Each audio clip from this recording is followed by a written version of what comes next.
ನಮಸ್ಕಾರ ಎಲ್ರಿಗೂ. JRS creativity YouTube ಚಾನಲ್ಗೆ ಸ್ವಾಗತ. ಎಲ್ಲರೂ ಹೇಗಿದ್ದೀರಾ?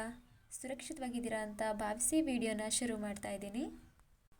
ಈ ವಿಡಿಯೋದಲ್ಲಿ ನಾವು ಯಾವುದೇ ಕೆಮಿಕಲ್ಸ್ ಬಳಸದೆ ಪರಿಸರ ಸ್ನೇಹಿ ಧೂಪ್ ಸ್ಟಿಕ್ನ ಒಣಗಿದ ಹೂಗಳಿಂದ ಹೇಗೆ ತಯಾರಿಸೋದು ಅಂತ ತಿಳ್ಕೊಳ್ಳೋಣ. ಮಾರ್ಕೆಟ್ನಲ್ಲಿ ಸಿಗೋ ಕೆಲವು ಧೂಪ್ ಸ್ಟಿಕ್ಗಳಲ್ಲಿ ಹಾನಿಕಾರಕ ಕೆಮಿಕಲ್ಸ್ನ ಬಳಸಿರ್ತಾರೆ. ಅಂತಹ ಧೂಪ್ ಸ್ಟಿಕ್ನ ಹಚ್ಚಿದಾಗ ಬರೋ ಹೊಗೆನ ಇನ್ಹೇಲ್ ಮಾಡೋದ್ರಿಂದ ಶ್ವಾಸಕೋಶಕ್ಕೆ ಸಂಬಂಧಿಸಿದ ಹಲವಾರು ಕಾಯಿಲೆಗಳು ಬರೋ ಸಾಧ್ಯತೆ ಇದೆ. ಅದರ ಬದಲಿಗೆ ನಾವೇ ಮನೆಯಲ್ಲಿ ಸುಲಭವಾಗಿ ತಯಾರಿಸಿಕೊಳ್ಳಬಹುದಾದಂತಹ ಧೂಪ್ ಸ್ಟಿಕ್ನ ಮಾಡೋದು ಅಂತ ನೋಡೋಣ. ಎಷ್ಟೇ ದುಬಾರಿಯಾದರೂ ದೇವರ ಅಲಂಕಾರ, ಪೂಜೆಗಳಿಗೆ ಹೂವನ್ನು ಖರೀದಿ ಮಾಡ್ತೀವಿ. ಅದು ಒಣಗಿದ ನಂತರ ಬಿಸಾಡೋ ಬದಲು ಹೀಗೆ ಧೂಪ್ ಸ್ಟಿಕ್ ಮಾಡಿ ದೇವರಿಗೆ ಪೂಜೆ ಸಲ್ಲಿಸೋದ್ರಿಂದ ಮನಸ್ಸಿಗೆ ತೃಪ್ತಿ ಸಿಗುತ್ತೆ. ನಾವೇ ಬೆಳೆಸಿದ ಹೂಗಳಿಂದ ಪೂಜೆ ಮಾಡೋದ್ರಿಂದಾಗಲಿ, ನಮ್ಮ ಕೈಯಾರೆ ನಾವೇ ತಯಾರಿಸಿದ ಯಾವುದೇ ಸಾಮಗ್ರಿಗಳನ್ನು ಬಳಸಿ ಪೂಜೆ ಮಾಡೋದ್ರಿಂದ ಮನಸ್ಸಿಗೆ ತೃಪ್ತಿ ಸಿಗುತ್ತೆ.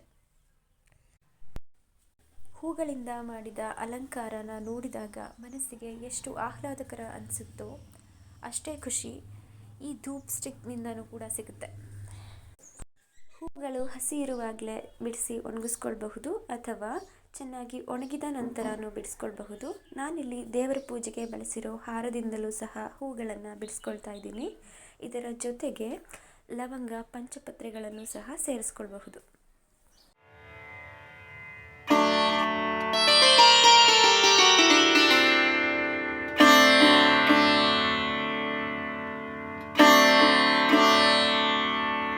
ಒಣಗಿದ ಹೂಗಳ ಜೊತೆಗೆ ಕೆಲವು ಸಾಮಗ್ರಿಗಳನ್ನು ಬಳಸಿ ಸುಲಭವಾಗಿ ಧೂಪ ಮಾಡೋದು ಹೇಗೆ ಅಂತ ನೋಡೋಣ.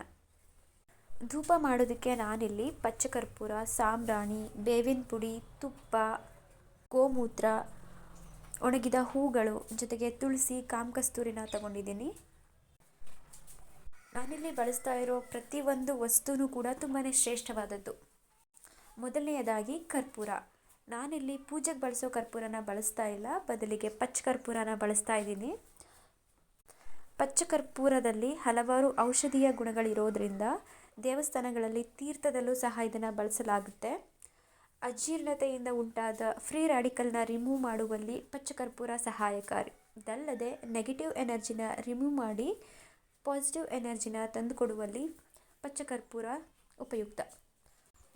ಬೇವಿನ ಪುಡಿ ಬಗ್ಗೆ ನಮ್ಮೆಲ್ಲರಿಗೂ ಗೊತ್ತೇ ಇರೋ ಹಾಗೆ ಆ್ಯಂಟಿ ಬ್ಯಾಕ್ಟೀರಿಯಲ್, ಆ್ಯಂಟಿ ಫಂಗಲ್ ಹಾಗೆ ಇನ್ಸೆಕ್ಟಿಸೈಡ್ ಆಗಿಯೂ ಸಹ ಬಳಸಲಾಗ್ತಿದೆ. ಬೇವಿನ ಪುಡಿನ ಬಳಸೋದ್ರಿಂದ ಯಾವುದೇ ಕೀಟಗಳಾಗಲಿ ಸೊಳ್ಳೆಗಳಾಗಲಿ ಹತ್ತಿರ ಸುಳಿಯೋದಿಲ್ಲ. ತುಪ್ಪದಲ್ಲಿ ಓಜಸ್ಸಿರೋದ್ರಿಂದ ಹಾಗೆ ಚೆನ್ನಾಗಿ ಧೂಪ ಉರಿಲಿ ಅನ್ನೋ ಕಾರಣಕ್ಕೆ ತುಪ್ಪ ಹಾಗೂ ಕರ್ಪೂರನ ಬಳಸ್ಕೊಳ್ತಾ ಇದ್ದೀನಿ. ಗೋಮೂತ್ರದ ಶ್ರೇಷ್ಠತೆ ನಮಗೆಲ್ಲರಿಗೂ ತಿಳಿದೇ ಇದೆ, ಹಾಗಾಗಿ ಸ್ವಲ್ಪ ಪ್ರಮಾಣದಲ್ಲಿ ಗೋಮೂತ್ರನ ಬಳಸ್ಕೊಳ್ತಾ ಇದ್ದೀನಿ.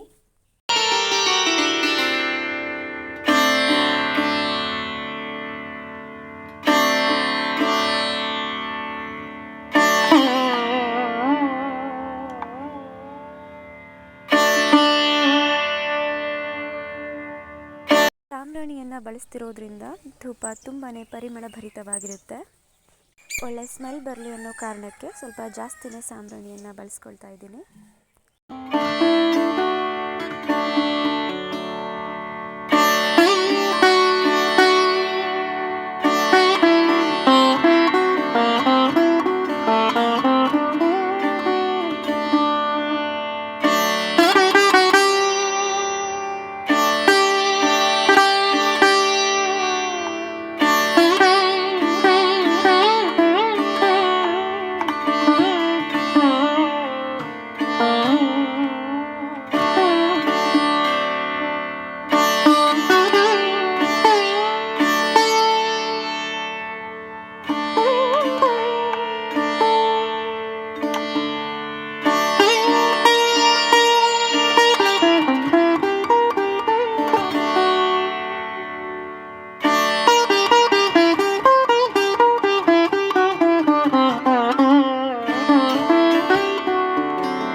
ಚೆನ್ನಾಗಿ ಒಣಗಿದ ಹೂಗಳನ್ನು ಮಿಕ್ಸಿ ಜಾರ್ಗೆ ಹಾಕಿ ನುಣ್ಣಗೆ ಪುಡಿ ಮಾಡಿಕೊಳ್ಬೇಕು.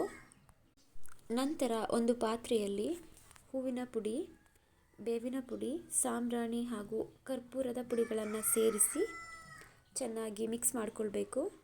ಹಾಗೆ ತುಪ್ಪ, ಗೋಮೂತ್ರವನ್ನು ಸಹ ಸೇರಿಸಿ ಚೆನ್ನಾಗಿ ಕಲಿಸ್ಕೊಳ್ಬೇಕು.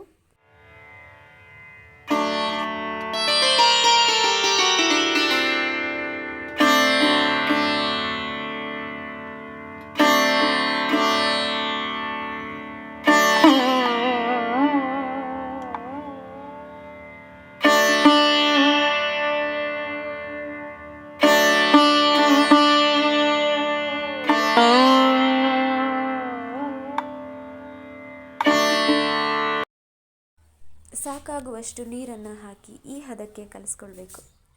ನಂತರ ಮೋಲ್ಡನ್ನಾದರೂ ಬಳಸ್ಕೊಳ್ಬೋದು. ನಾನಿಲ್ಲಿ ಕೈಯಲ್ಲೇ ಮಾಡ್ಕೊಳ್ತಾ ಇದ್ದೀನಿ. ಕೋನ್ ಶೇಪಲ್ಲಿ ಹೀಗೆ ಧೂಪ್ ಸ್ಟಿಕ್ನ ರೆಡಿ ಮಾಡ್ಕೊಳ್ಬೇಕು. 3ರಿಂದ 4 ದಿನ ಇದನ್ನು ಬಿಸಿಲಲ್ಲಿ ಚೆನ್ನಾಗಿ ಒಣಗಿಸ್ಕೊಂಡ್ರೆ ಧೂಪ್ ಸ್ಟಿಕ್ ರೆಡಿಯಾಗುತ್ತೆ. ಮಾರ್ಕೆಟ್ನಿಂದ ತಂದ ಧೂಪ್ ಸ್ಟಿಕ್ ಹಚ್ಚಿದಾಗ ಕಣ್ಣು ಉರಿ ಬರೋದಾಗಿರಲಿ ಅಥವಾ ಇರಿಟೇಷನ್ ಆಗುತ್ತೆ. ಬಟ್ ಈ ಧೂಪ್ ಸ್ಟಿಕ್ಕಲ್ಲಿ ಆ ಸೈಡ್ ಎಫೆಕ್ಟ್ಸ್ ಇರೋದಿಲ್ಲ. ಈ ಧೂಪವನ್ನು ಪೂಜೆ ಮಾಡುವುದರ ಜೊತೆಗೆ ಸ್ಟಡಿ ರೂಮ್ನಲ್ಲಿ ಹಚ್ಚೋದ್ರಿಂದ ಮನಸ್ಸಿಗೆ ಆಹ್ಲಾದಕರವೆನಿಸಿ ಏಕಾಗ್ರತೆಯಿಂದ ಓದಲು ಸಹಕಾರಿಯಾಗುತ್ತೆ.